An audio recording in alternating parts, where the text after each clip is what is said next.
And I'm joined now by the panel. Jasmine Wright, White House correspondent for Notice.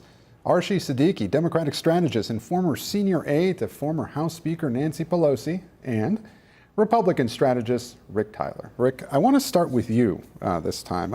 You worked for Ted Cruz. I did. As we all know. How will President Trump's defense of Tucker Carlson go over with Republicans? We remember that feisty interview that Carlson had. I've been paying attention to what Ted's been saying lately about this, the idea that the so-called new right is going to somehow tolerate people who are, and let's just say it flat out, Nick Fuentes, based on what he said, and I don't know why the president says he doesn't know about him. He had dinner with him at his own place in Mar-a-Lago. Should he have just stayed quiet here, the president?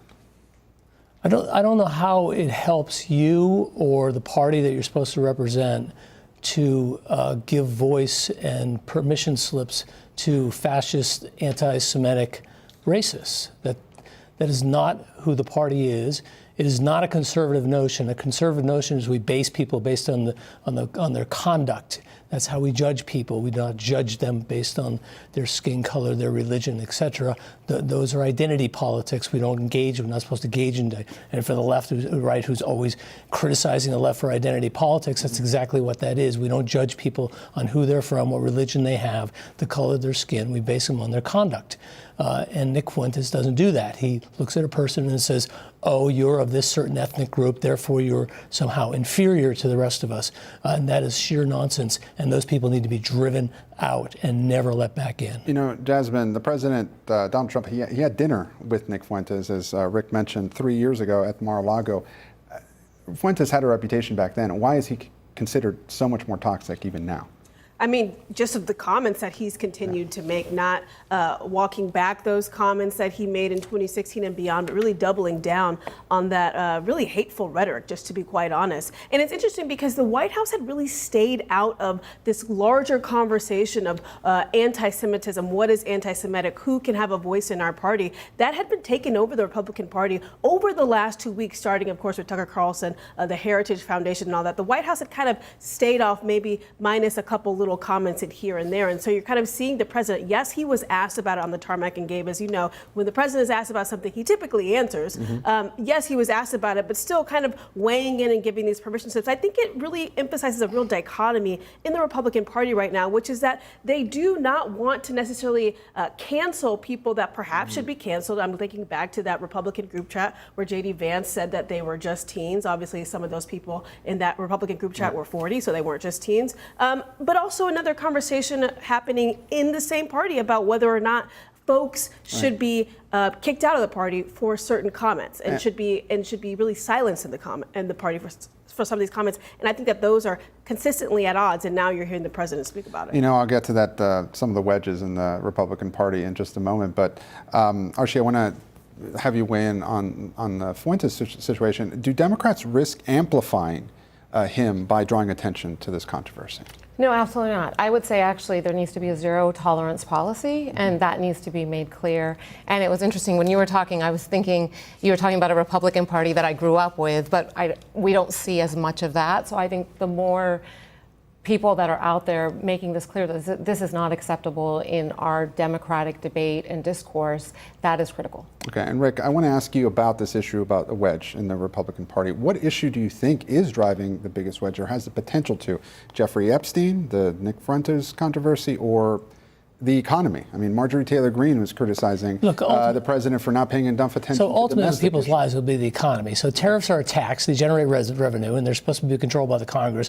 The president is now taking away tariffs. So I'd like to see the statement that solved the emergency of which that was based. So that's all nonsense. But look, Jeffrey Epstein died 10 years ago, and the president said today that he would like to stop talking about it. Well, Mr. President, you planted those seeds 10 years ago, and they are coming to full fruition. And by the way, you know, this idea that he doesn't want this information released, and then he completely changed his mind today, and the idea that somehow you're going to release hundreds of thousands of documents is somehow going to make it go away. There are so many stories, which is why we know he doesn't want to release, and he will attempt to slow it down despite his protestations.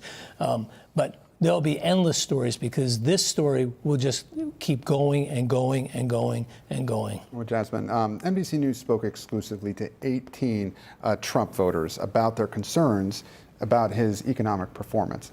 Let's listen to some of what they said. We have, here we go. That's the worst thing about his presidency so far, is he promised things coming down and prices are not coming down. I make more money than I've ever made in my life. Right now, it has financially been a struggle, said one of these voters.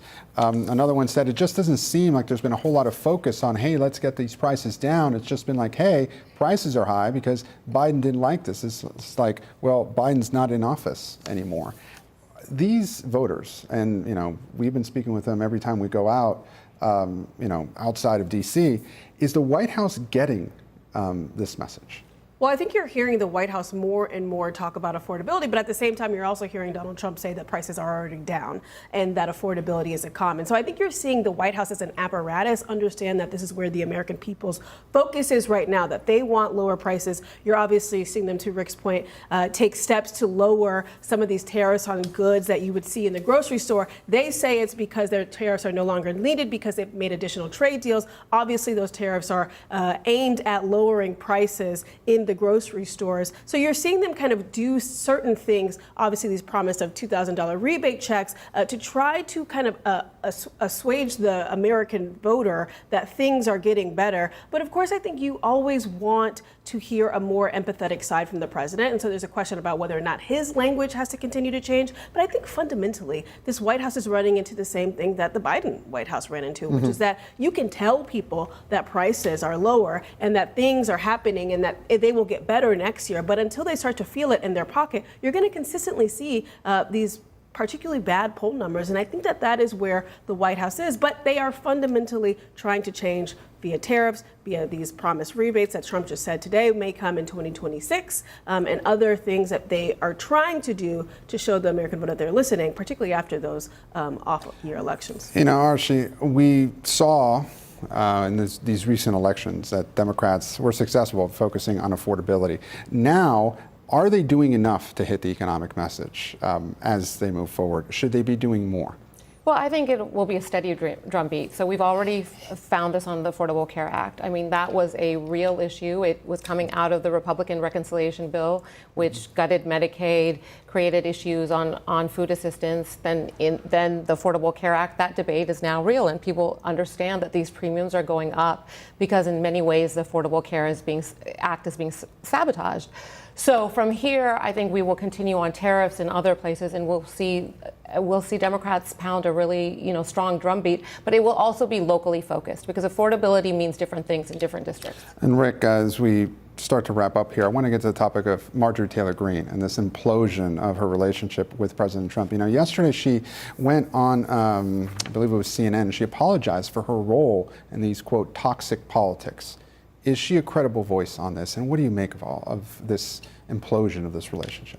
No, she's not a credible voice, but it's a two-way street. As long as she was loyal to the president, then she was all fine with him. But as we learned, loyalty is not a two-way street with the president, and then she's not fine with him. But I wish we could turn to a sort of a normal level of politics. It was sometimes we agree and sometimes we disagree, and it's okay. A normal level of politics. That really does sound wonderful. What does that feel like? Yeah, what does that feel like? Thank you all so much for joining me here, Jasmine, Arshi, and Rick. We really appreciate your time.